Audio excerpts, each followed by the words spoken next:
So as we recently covered, Disney secured a $5 billion loan that they have to pay back with interest. Now, of course, when you look at the output for Disney for upcoming films, one thing is obvious if you want to make billions of dollars and pay this back faster. That being a Avengers film. Let's talk about why more than likely Avengers is getting bumped up in its release schedule. So of course, there's been a lot of talk recently on Disney. We know they're losing close to $30 million a day on operations. Now of course, this isn't just films or entertainment, this is the theme parks, this is everything Disney does, as you have to close everything, right? As things start to get back to normal, this will obviously change, but we recently covered it on here. Disney had to borrow $6 billion to get out of some debt that quickly, fell upon everybody. Now for them, they of course have to pay this back on top of everything else that they're, a part of, that they're going to have to get back and running. And this, to many, is seen as a first kind of a step. If this thing gets prolonged, they'll have to borrow more. So when I covered that, people were asking, what exactly does this mean for Disney, the future of the MCU, Star Wars, and all that? And naturally, I could talk about all those here, but let's talk about the biggest owned Disney brand in the world, which is obviously Marvel and Marvel Studios. If you look at them, they're the ones that are literally the cash cow, if you will. They pull in the most amount of money, most successful film franchise in history, and the biggest film of all time is a Disney Marvel property, being Avengers Endgame. So people were saying, what do I think they will do and what happens with this money? Well, let's be real. They have to pay it back, and they're going to be paying it back with interest. So again, it's borrowing credit. It's like Disney took out a high $6 billion credit card and spent it all immediately. Now they have to start paying it back. So what would you do? And that's what many of you guys were wondering. And honestly, I think what happens now is they're going to look at their plans and they're going to assess them and they're going to sit there and just go, okay, well, here's what we have. We haven't announced all the films for 2023, 2024, 2025. When it gets time to do that, we need to bring out our A game. We need heavy hitters. We need to pull in some big numbers. We already saw that when this thing started, Disney announced new film release dates. It's no coincidence that Black Panther 2 and Captain Marvel 2 are coming out in the same year. Those are both billion-dollar franchises. Of course they're coming out. Both are going to have, world building and all that. But what do you do the next couple years? Well, what if you put out another $2 billion guarantee along with 3 other films?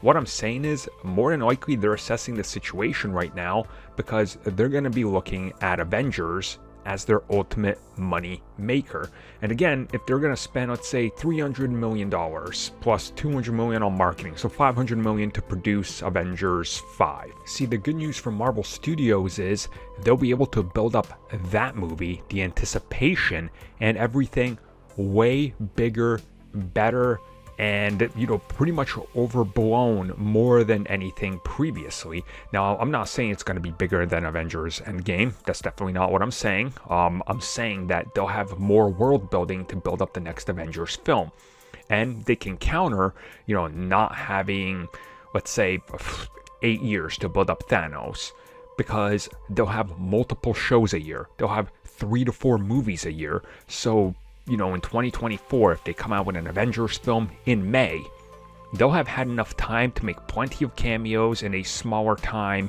villain, like maybe Kang or somebody, possible, and put him in there and really pull that character in as a big factor that the Avengers are trying to, go after. And again, it's this small world building to kind of restart the MCU. And I'm not saying reboot or anything, I'm saying they can't go upwards, right? You just had a universe-shattering, world-breaking, massive cataclysmic event with Thanos that you built up for a decade. You can't do that again. So as Kevin Feige, as multiple people have said in interviews, what you need to do is you need to scale it back. You need to go more personal. You need to assess the situation. You need to look at these characters and approach it in a different angle. So again, you're looking at the output that they have of characters. Moon Knight, Blade, She-Hulk, right? These are more grounded characters. Shang-Chi, for example. Again, you take these characters and you build up a Avengers Earth level villain. Maybe you take somebody that they acquired from Fox and you do that. And what you do is you slowly build up these characters to have this one villain, and you do that, early phase 1, phase 2 crossovers where a character appears here or there, and then you slowly build it up. And once you get that Avengers movie out there, you're kind of bringing back the brand, and people are going to be watching Disney Plus. I mean, they're literally watching it more than anybody anticipated. So again, you're building in a different style of approach to the next Avengers film, which makes me believe it'll still be huge. There's no way it doesn't do 1.5 billion easily. If Captain Marvel and Black Panther can pull over $1 billion, same with Spider-Man finally. So again, you're going to use all this to your advantage, and when you get to that step, you put this movie out. You got these people that want to go see it. They're hungry for more Avengers. It's been 5+ years, and now you got another phase that sort of starts with it. And of course, we're talking about an Avengers film 3 years out. So what I'm saying is, you're looking at this as an approach to, okay, well, we got the Fox characters now. What if we toss in a Fox character in there? I mean, Wolverine's going to be getting off the ground soon. What if we put Logan in there, right? Because again, you got to give them something new and something that's going to drive people to it. Because I know plenty of people that just want more content, and I know plenty of people that are like, well, okay, the Avengers are done. Why? Well, the last movie was called Endgame. And I'm like, oh no, they've said they're going to make more Avengers movies. And my friends are like, no, they're not. It was called Endgame. Okay, all right, casuals. It sure was. It was called Endgame. That means it's over. Again, so they're going to pay this debt back. You do an Avengers film. That's what you do. That's what it's about. That's the next logical step. And of course, there's been some, interviews and stuff out there saying, well, the Avengers aren't exactly the next way they want to take it. And again, we know that Avengers is on the board. Every single big meeting that Bob Iger used to have, he'd be like, and the Avengers brand, that's not going anywhere. Don't worry. Again, they've told shareholders, look guys, don't worry. Avengers aren't going anywhere. Now, what do you think is going to happen when shares fall so far that you're in trouble, that you're borrowing money, that now you're going to have to pay more money back?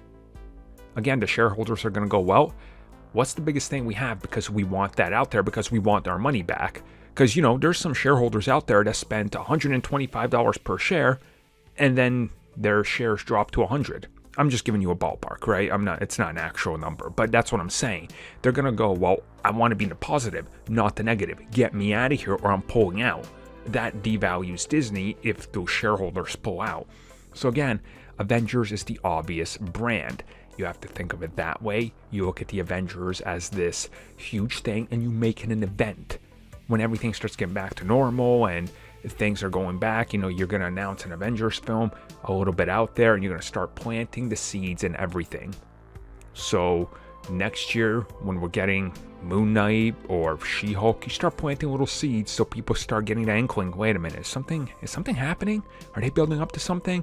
Kind of like the casuals were able to start piecing together pieces in phase 1 and phase 2, that something was happening with those Infinity things, but they're casuals, they didn't know what. We knew because we're the hardcore nerds, and we're like, oh man, they're building that up, right? But they didn't. Again, you have to do it the same way. You got to condition them again. And Avengers is the most obvious thing that you will be able to pull off that guarantees you box office success. And I know people try to argue saying, well, that's not true, that here's this and that. It's true. Nothing in the world, no brand is bigger than Marvel Studios. That's fact. They're literally number one.